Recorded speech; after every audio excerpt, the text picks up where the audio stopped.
I'm gonna film this, About okay? what? Yeah. Not about us. I'll put it up. Or should I wait till after? Oh, I hate talking about myself. I was just wondering where you started your education and how that was for you. I'm a Midwest girl, and I had my education at Drake University and my master's at Michigan State. I chose where I went according to the teacher and the program at the time, not the fancy schmancy ones. I was going to go to Indiana, and I thought, nah, they're gonna have me performing before I'm ready, technically. And so you have to have your head on. I decided that's what I wasn't going to do. I was gonna take it the way it was supposed to, you know, in my mind, of building that way. And then I went to New York. This is gonna age me now.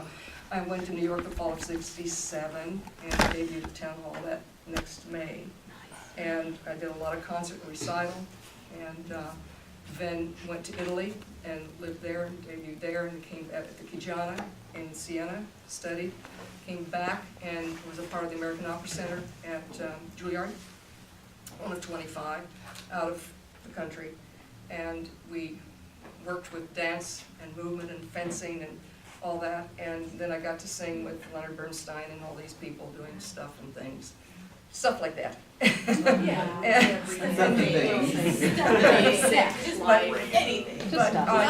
I didn't choose opera as my primary. I wanted to be the best singer that I could be, and doing concert and recital and for the New York State Council of the Arts, and moved around, like to do new music and with orchestra and so forth, and a lot of oratorio, about 76 oratorios, doing things like that to build artistry without the costume. And then I added opera. I did a lot of opera, but I did add the opera. I was at New York City Opera and did Bohèmes, Mimi and Bohème. I did Musette, I did Susanna, did the Countess and Figaro. Many Susannas and many Countesses. Rondonnets in Houston.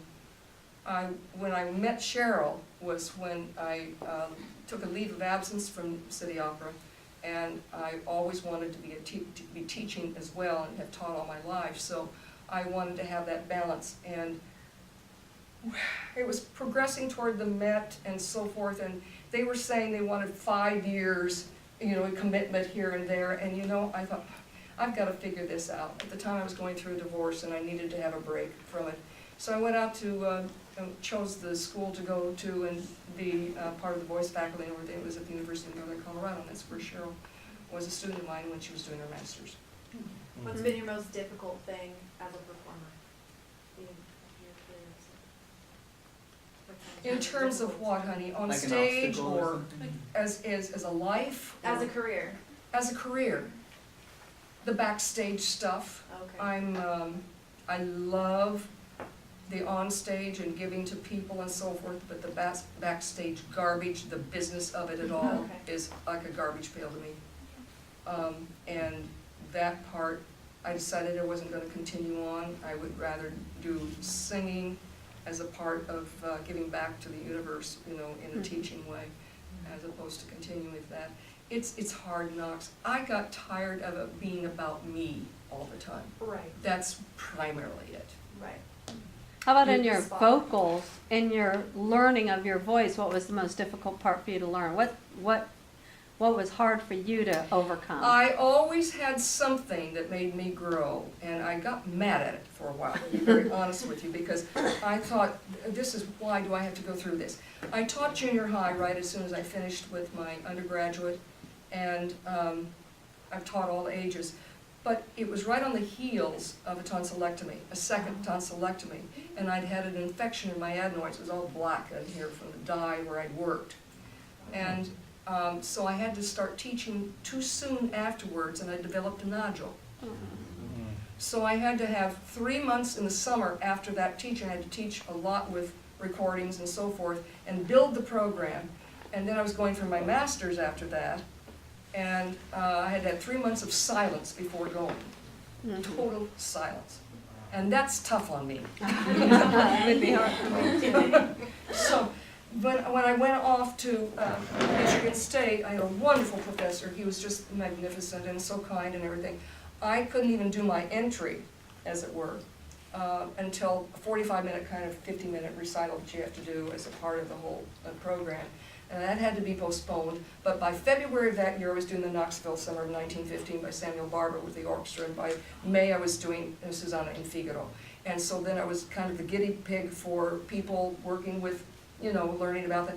And I come from a doctor's family, and I always wanted to be in medicine anyway, so I went on into understanding more about pedagogy, not just pedagogy, but therapy, the voice itself, and the anatomy, Yeah. and the whole thing. That's cool. Which I'd taken all those courses in undergraduate anyway. I stayed in the summer, so I would do the nursing courses, Good. anatomy. That's And interesting. then, so you end up being more of a doctor of what you're doing in that way. That's good. And so I stayed there 2 years through that, and another year to teach at Michigan State and at Kalamazoo College. And then entered all the contests like the regional winner of the Met and lots of things like that. Cool. So the joy in singing was, winning was what brought me into the town hall. And the Mhm. Carnegie Hall was also the same year. Nice. So that's the route. Mhm. A question.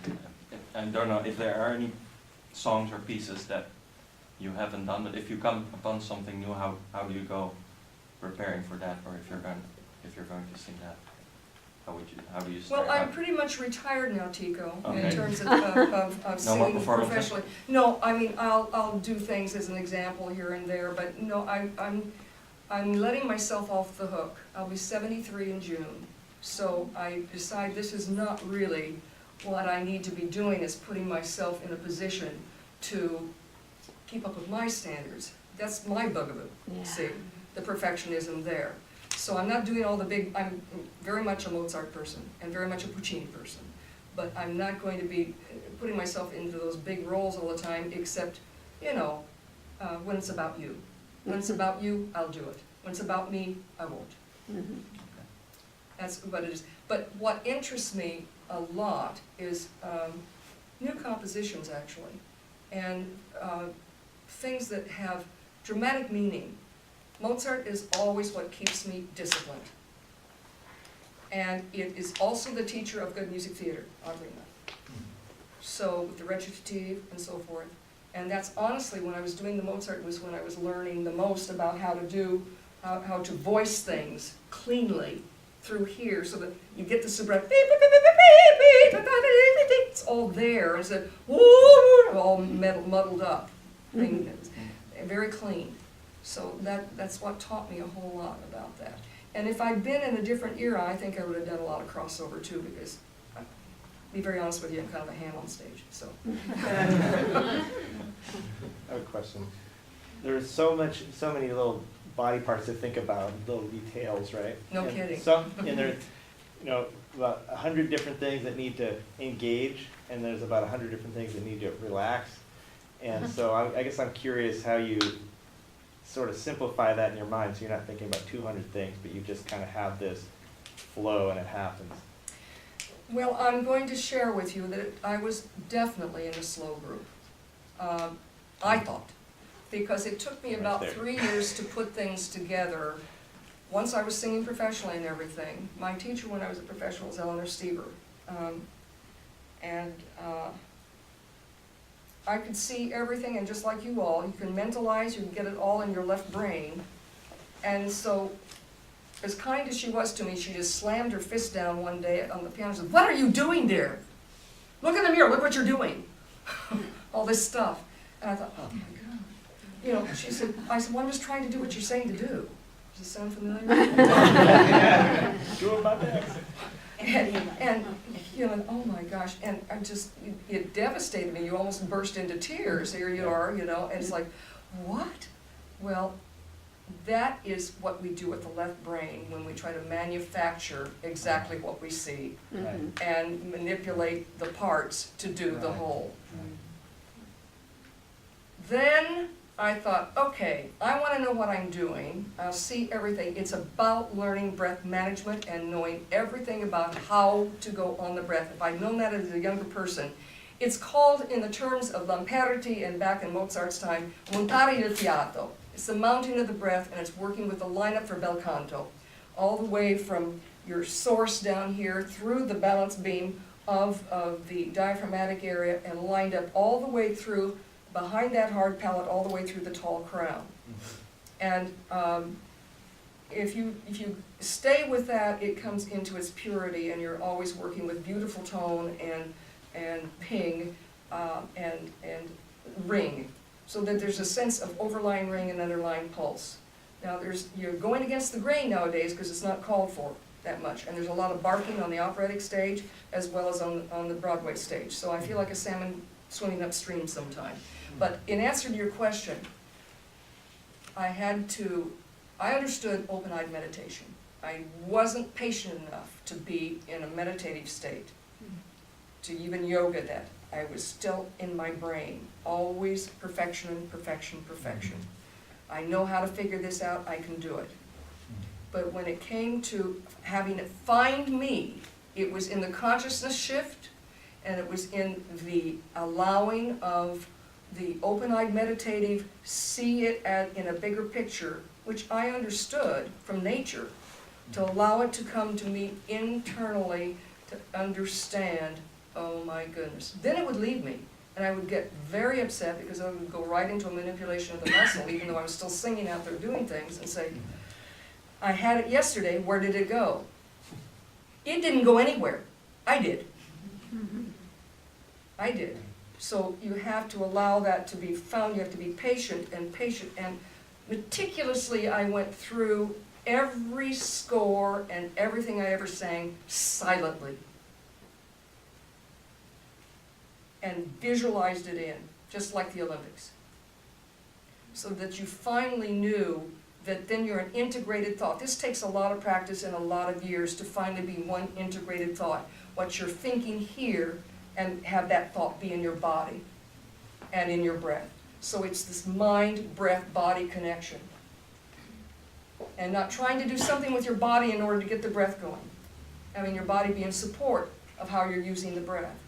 But also with the vision of where that's going and being there. So you're not back here trying to get it right within you and then go. So it took a long time, and by the time, I think it was around when I was age 35, that icing began to just be on the cake. All the ingredients were in. That doesn't mean it would totally be there as you wanted it, but I knew what I was doing.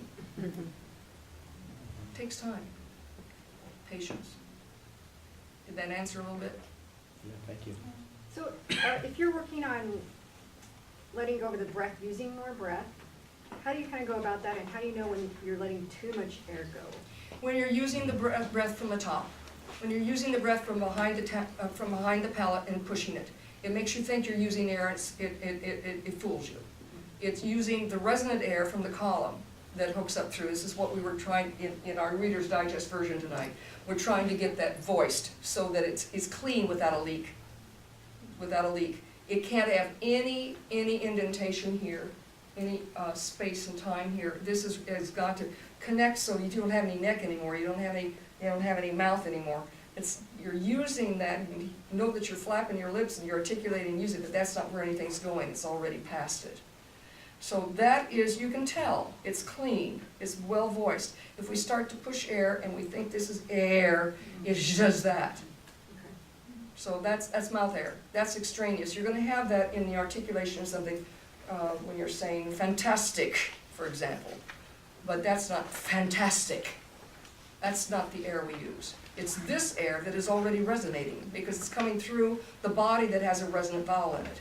And the ah vowel is the body vowel, so it's already feeling that resonation through that.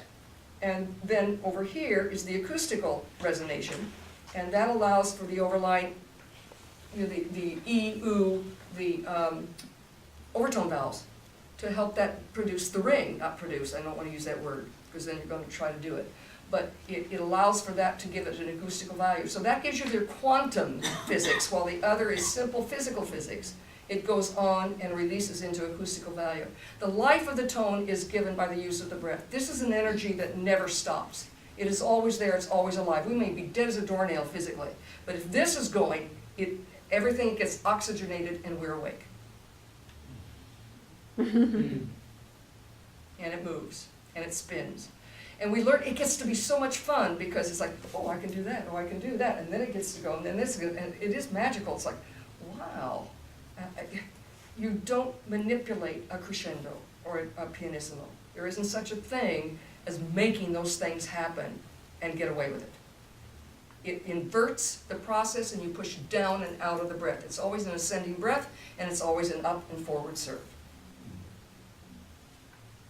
So you allow, the breath always has to, once you all are learning how to have the low breath, but then it has to be in usage, it has to come off the top, it has to come off the upper lungs for connection. And that's why we work so in perception, how to use the language and everything so that this is contributing to that at all times. It's the same usage no matter what.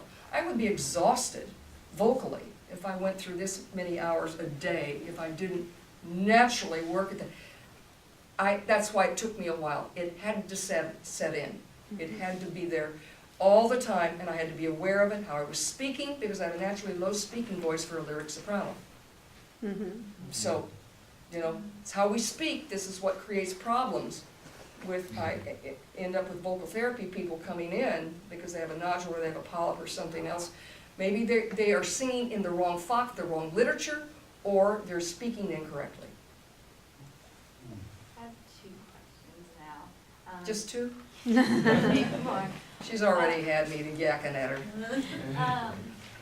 You say that you have a low speaking voice. Do you place it differently because you're lyric? I've had a couple of people say to place it differently when I speak because I speak really low and they say that I should actually be speaking up here. Well, and now I'm talking we do, because that's where you have to throw it. You have to be there all the time, so that you're using the same thing. It's still the same thing. See? And breathing and rhythm. We're not used to breathing when we're talking. We just go right on here and, you know, it comes out here. That's a no-no. Eyes, acting, right from there. So it's placed differently, yes, but I still have the color.